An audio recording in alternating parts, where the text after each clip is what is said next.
Kaip jis tikėdavosi atgauti savo buvusią vietą. Kai kam tai pavykdavo, jį vėl priimdavo į savųjų tarpą, lyg nieko nebūtų atsitikę. Na pamanykit, norėjo suėsti mane, o aš nepasidaviau. Dabar kartu sėdime ir galvojame, kaip kažką suėsti. Sekame vienas kitą, ar nenusilpo partneris, ar nepradėti jau maitintis. Sulaikantis faktorius yra partnerio jėga ir jo toks pats pasirengimas suėsti tave. Toks mūsų pateiktas situacijos apibūdinimas tai yra blankus dabartinių įpročių atspindys. Kol žmonės besąlygiškai tiki žodžiais apie laisvę, laimę ir lygybę, kol dirba elektoratu, eina į rinkimus arba dalyvauja spalvotose revoliucijose, jie patys, to nesuvokdami, sukuria sistemą, dauginančią žiurkių karalius. Vieni žmonės šiandien ėda kitus, tiesiogiai ar apgavystėmis. Technologija čia nesvarbi. Svarbiausia, kad tai tiesioginis kanibalizmas. Taip, tie, kas viršuje, asmeniškai nesitepia krauju. Tai žemesnėme žiurkių sluoksnėje vyksta atviras savo tėvynainio plėšimas. Viršutinėme vyksta rafinuotas kanibalizmas, kas taip pat yra kanibalizmas. Ir tokiais mastais, kad žemesniesiems sluoksniams net nesisapnavo. Pinigai gauti aukščiau išvardintais būdais iš esmės yra svetimas skausmas, kančia ir mirtis. Jeigu žiurkės blizga nuo riebalų, reiškia, kad kažkas prarado gyvybę. Čia tik taip atrodo, kad silpnieji atsisveikino tik su piniginėmis. Ne, tie procesai fiziškai marina silpniausius visuomenės narius. Tuo įsitikinti nėra sunku, tai reikia tik pažvelgti į gimstamumo ir mirtingumo dinamiką. Lietuva, valdoma žiurkių karalių, išmiršta. Negalima kaltinti žmonių, kad jie negali susieti korupcijos, ištvirkimo, neprincipingumo išviešėjimo su asmeniniu skausmu ir problemomis. Labai jau ilga gaunasi priežasčių pasekmių grandinė.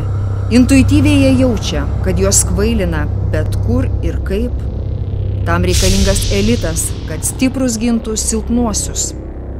Šią situaciją reikia kuo skubiau keisti, įvedant valdininkų atsakomybės įstatymą. Nėra atsakomybės be iš anksto numatytos bausmės. Ir svarbiausia, valdininkus ir pareigūnus reiktų persijoti per doros sietą, patikrinant, ar jie turi žmogiškumo. Visai neseniai mes visi kartu susikabinę rankomis apgynėme savo valstybės nepriklausomybę. Mes tvirtai tikėjome, kad Lietuva nusimetusi pančius taps socialiai teisinga šalimi, kurie kiekvienas pilietis bus apgintas įstatymu, turės lygias teisės ir socialinės garantijas. Tam buvo visos galimybės. Mes turėjome atominę energetiką, galinčią aprūpinti valstybę pigia elektros energiją. Mes turėjome unikalias tranzito sąlygas, turėjome puikią žemę, vystyti žemės ūkį, savo žvejybinį laivyną, didžiausią uostą ir patogų išėjimą į jūrą, kuris tokiai nedideliai šaliai kaip Lietuva yra tikra Dievo dovana. Bet svarbiausia, mes buvome vieningi ir susitelkę. Mes buvome tauta. Šiandien viso to mes neturime. Žmonės atėję į valdžią, slėpdamiesi už savo tautiečių nugarų, prarado visus dorovės principus. Ir tokiu būdu supanašėjo su tais žiurkių karaliais, apie kuriuos mes kalbėjome filme. Jie pakeitė pamatinės tautos vertybės netikromis. Jie bando kiekvieno mūsų gyvenime pinigus ir asmeninę karjerą padaryti pagrindiniu tikslu. Verčia mus ėsti vienas kitą. Jie nenori kalbėti su tais, kurie pasikliovė jais ir patikėjo jiems valdžią. Atsitvėrė nuo žmonių policijos automobiliais, raitąją policiją ir ginkluotomis specialiomis pajėgomis, jie ignoruoja valią tų, kurie pagal konstituciją yra mūsų valstybės šeimininkai. Lietuva ne jie, Lietuva mes.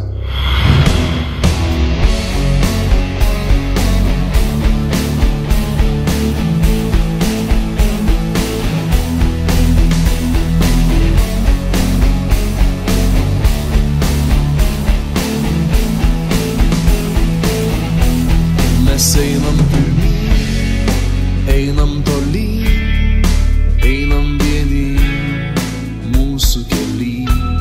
Ar ten, kur gerai, gražieji laikai, valdo labai mūsų namai. Visas Vilnius, visas Kaunas, visi miestai Lietuva, visos grupės, visos klasės, visi žmonės, tu ir aš. Visa Lietuva šaukia, aha, visa Lietuva galinga jėga, visa Lietuva nenugalima, visa Lietuva.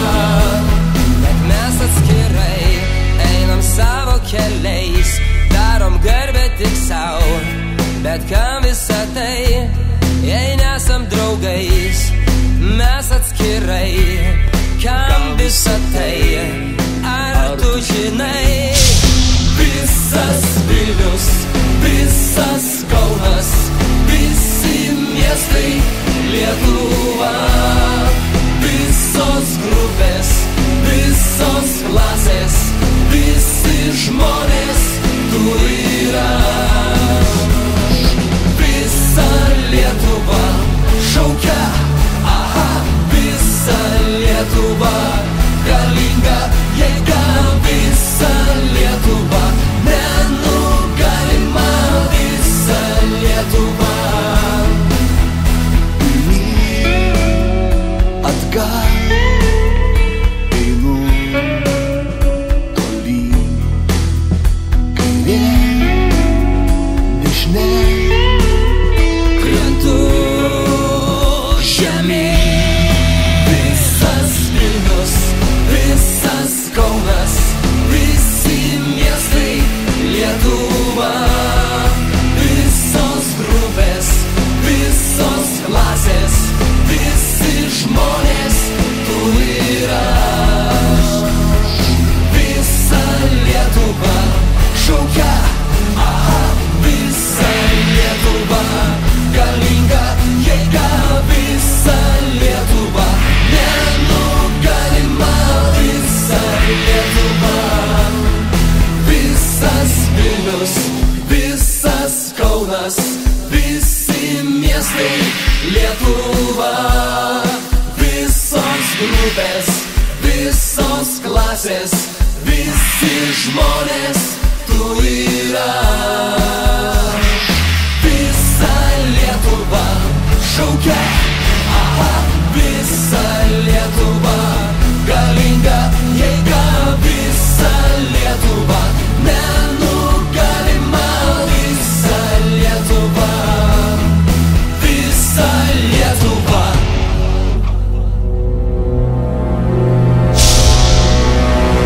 Tu nori gyventi ramiai, turėti gerą dviratį ar automobilį. Tau norisi turėti daug pinigų ir negalvoti apie blogus dalykus. Tu linksminės ir nepastebi, kaip trumpėja tavo gyvenimas. Maža to, dėl kai kurių žmonių kalties jis gali baigtis bet kurią akimirką. Galbūt kai kas nusprendė, kad tu šioje žemėje iš viso nereikalingas. Anksčiau ar vėliau tau teks prabusti. Dauguma tavo bendramžių, siekdami apginti savo ateitį, jau pradėjo mąstyti ir veikti. Atkreip dėmesį į vykstančius pasaulyje procesus ir tu suprasi, kad gyvenimas niekada nebus toks mielas ir nerūpestingas. Artėja tragiški laikai. Tavo tėvynei gresia pavojus. Joks karas ar gamtiniai kataklizmai negalės sunaikinti valstybės, kol gyvuos tauta. Kai tauta sunaikinama, sunaikinama ir valstybė. Netikėk mumis, netikėk valdžia, laikraščiais, televizija. Tu pats turi išmokti rinkti ir analizuoti informaciją. Tiesos šiandien nesako niekas. Atkreipkite dėmesį tai, kad pati gamta, sukurta Dievo, nusistatė prie žmogų. Milijonais į krantus išplaunamos žuvis, šimtais banginiai, tūkstančiais ant žemės krenta paukščiai. Daugelio mokslininkų nuomonė dėl visko kalta vidinė žmogaus būsena. Žmogaus, kuris yra gamtos dalis, kuris nustoja gyventi pagal Dievo įstatymus ir siekia tik vieno tikslo – pasipelnyti. Šiandien vyksta karas dėl žmonių sielų. Laimės tas, kas sugebės ją išsaugoti. Dievas niekada nebuvo atšaukęs mirties bausmės.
didvyrių